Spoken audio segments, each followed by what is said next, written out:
сейчас, я как это сама прочитал, посмотрю на ЮН даже неделю назад, они объявили, что для крымских татар получается очень напряженные обстановки, очень сильные репрессии здесь в Крым против крымских татар. Они постоянно на западные СМИ, на самом деле, такое объявляют, что такой кризис именно для крымских татар. Может прокомментировать, как крымские татары? Вам говорить, как есть правду или сказать... Правда.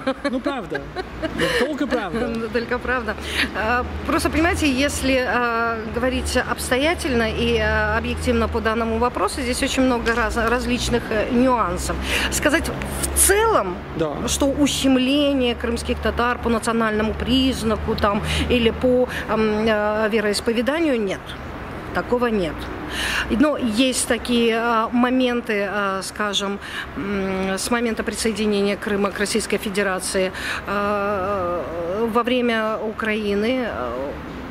Здесь очень много было создано религиозных общин чуждого толка, то есть сектанты, сектанты, которые наоборот отрицали национальную идентификацию, язык родной, флаг, гимн, наоборот говорили, что не существует национальности, нет, есть только мусульмане, есть только один арабский язык, и мы строим халифат. То есть здесь очень много было таких сектантских общин, которые на территории Российской Федерации запрещены. И когда уже пришла сюда Россия, естественно, начались в отношении этих сектантских групп религиозных, начались предприниматься какие-то меры административного, уголовного характера. Но те, кому в интересах подогревать вот эту вот нестабильность, подогревать ситуацию, они начали подмена понятий.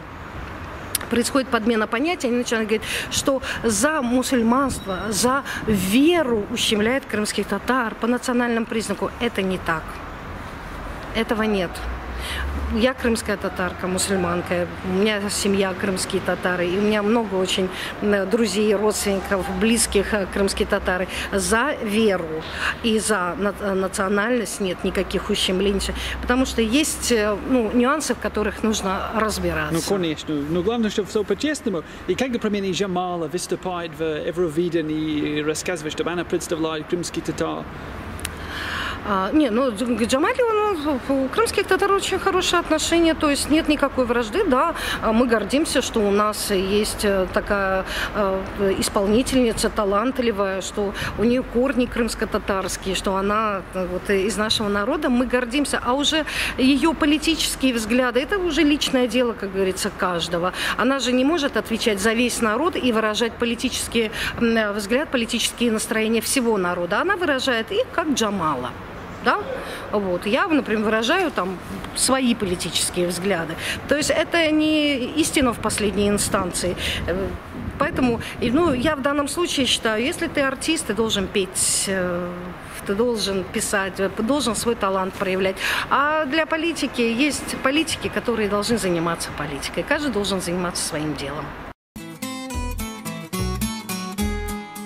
Да. Что ущемление крымских татар по национальному признаку там, или по вероисповеданию нет. Такого нет.